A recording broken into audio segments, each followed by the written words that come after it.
அப்பொழுது வந்தியத்தேவனை காப்பாற்ற அருள்மொழிவர்மன் கப்பலுக்கு செல்ல கடலில் நீந்தி செல்கிறான்.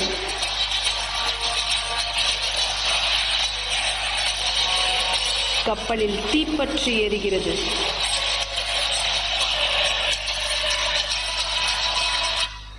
அப்பொழுது சூறாவளி வந்து வந்தியத்தேவனையும் அருள்மொழிவர்மனையும் கடலில் மூழ்கச் செய்கிறது.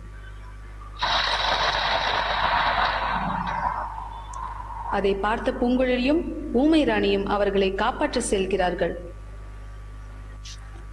அருள்மொழிவர்மன் கடலில் மூழ்கிவிட்டான் என்று தஞ்சை முழுவதும் செய்தி பரவுகிறது.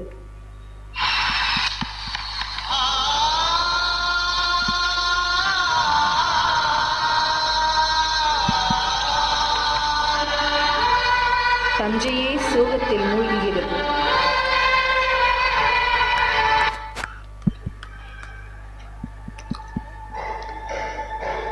கோடிக்கரையில் எந்த விவரமும் அறியாத நந்தினியும் பழுவேட்டரையரும் அருள்மொழி வருகைக்காக காத்துக் கொண்டிருக்கின்றனர்.